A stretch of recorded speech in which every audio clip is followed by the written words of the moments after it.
बिस्मिल्लाहिर्रहमानिर्रहीम। बहुत शुक्रिया ज़मीर साहब। देखें, मैं आपके आखिरी पॉइंट से स्टार्ट लेता हूं कि सख्ती बढ़ने वाली है। सख्तियां तो हो गई और हर लीडर को, चाहे वो पीएमएलएन का हो या पीपल्स पार्टी का हो, उस पर कीचड़ भी उछाला गया और जो अदारे थे नैब, एफआईए, उनके जरिए उनको जेलों में भी भेजा गया। फिर कुछ साबित नहीं हुआ और वो बाहर निकल के आ गए। तो ये तो वजह नहीं है। इससे तो ना हम डरते हैं और हम तो कहते हैं आप जो कुछ है आप लेके आए फिर भेज दें हमें जेल में। कुछ साबित नहीं हो सका और ये अकाउंटेबिलिटी का चैप्टर तो मैं समझता हूं इनका जो फार्स है वो अवाम के सामने जो है वो क्लियर हो गया। दूसरा, क्या चीजें हुई हैं अभी पिछले कुछ दिनों में, जो ऑपोजिशन के दरमियान में जो दूरियां थी, जिसको तनकीद का निशाना बनाया गया हुकूमत की तरफ से और मीडिया की तरफ से कि एक डिवाइडेड ऑपोजिशन क्या कर सकती है, कुछ भी नहीं कर सकती, तो वो दूरियां जो हैं वो खत्म हो गई और आपस में कॉन्वर्सेशन जो है वो शुरू हो गई। तो ये पहला स्टेप था। और फिर दूसरा ये स्टेप था कि जो जो भी आगे का लायमल बना, चाहे वो अदम एतमाद के बारे में था, तो वो हमने विद इन आवर पार्टी उसको डिस्कस करना था, जो कि सीईसी में हमने अपनी सेंट्रल एग्जीक्यूटिव कमेटी में डिस्कस किया। उसके अंदर बहुत सारे जो मेंबरान हैं उन्होंने अपनी अपनी मुख्तलिफ राय दी। हो सकता है जो राय आप बता रहे हैं उनमें से एक आधे मेंबर ने जरूर दी हो, लेकिन ये कि ये कंसेंसस था, मैं नहीं समझता ये कंसेंसस था। जब पार्टी समझेगी कि मियां साहब को आने की जरूरत है और उनकी हेल्थ अलाउ करेगी तो वो जरूर आ जाएंगे।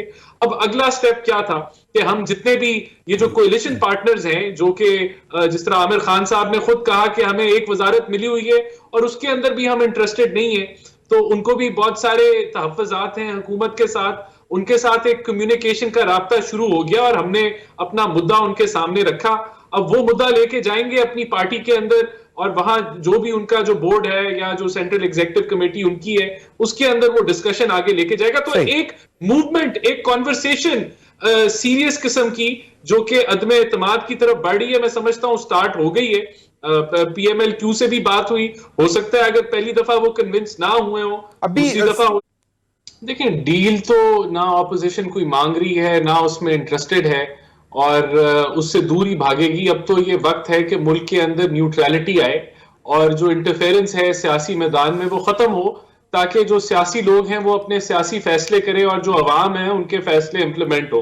बहुत वक्त जाया हो गया कौम का, तो ये आने वाला वक्त बताएगा कि इंटरफेरेंस और बैसाखियां खत्म हो गई हैं या अभी भी हैं। इसमें कोई शक नहीं है कि अगर अदम एतमाद को कामयाब होना है तो उसका प्री रेक्विजिट ये है कि बैसाखियां खत्म हो। मैं वो कामिल अली आगा साहब का भी एक क्लिप वो चल रहा है, उसके अंदर वो कह रहे हैं कि हम तब तक पीटीआई के साथ हैं जब तक रियासत उनके साथ है। तो ये इससे क्लैरिटी यही मिलती है कि जब तक जो है वो बैसाखियां मिलेंगी तब तक ये चीजें कामयाब नहीं होंगी। हमें उम्मीद है कि अब वो जो इंटरफेरेंस थी जो कि गैर आईनी थी वो खत्म हो गई है और जो सियासी लोग हैं वो सियासी फैसले करेंगे। अभी सेनेट में जो इलेक्शन हुआ है, सॉरी इलेक्शन जो हुआ है, बिल पास हुआ है, उसमें भी आपको लगता है कि कोई इंटरफेरेंस नहीं थी स्टेट बैंक वाला?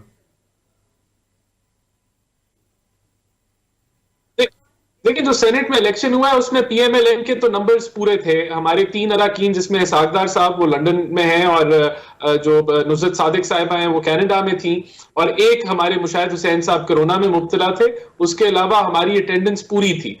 बाकी जो अपोजिशन लीडर नहीं आए, आप उनसे वो पीपल्स पार्टी से जरूर सवाल पूछें क्योंकि कि उनकी अटेंडेंस में क्यों कमी आई या क्या वजह थी। लेकिन ये फैसला मुशावरत के साथ होगा और वहीं अदम एतमाद की मूवमेंट लाई जाएगी जहां ऑपोजिशन समझेगी कि उसके नंबर्स पूरे हैं। तो जिधर भी अटेम्प्ट होगी तभी होगी अगर ये कॉन्फर्मेशन होगी हमें कि हम कामयाब होंगे। देखिए, हम अपना फर्ज अदा कर रहे हैं। ये ऑपोजिशन का फर्ज है कि वो अवाम के भले के लिए इस हुकूमत से निजात हासिल करे। इसकी कामयाबी या नाकामी एक अलग चीज है, लेकिन हम समझते हैं कि अगर हमने ये काविश ना की और ये कोशिश ना की और ये अवाम के सामने हम अपने सारे ये जो काविश है ना रखें तो अवाम हमें माफ नहीं करेगी। और अगर इसके अंदर आपने जिस तरह जहांगीर तरीन के ग्रुप की बात की, वो शामिल होती है या नहीं होती, ये देखिए अवाम इनको माफी नहीं देगी। और लोग ये जो इलेक्शन की सियासत करते हैं उनको जानते हैं कि अगर उन्होंने अगली दफा वोट लेने जाना है तो पीटीआई वो जमात नहीं है जिसके टिकट के ऊपर उनको वोट मिलेगा। तो ये सारे वो मामलात हैं जो अभी कुछ दिनों के अंदर अनफोल्ड होने जा रहे हैं। तो ये जो मूवमेंट है ये पाकिस्तान के लिए, आम आदमी के लिए, उसके मसाइल के लिए और इस हुकूमत से निजात हासिल करने के लिए, और हमें यकीन है कि ये कामयाब होगी।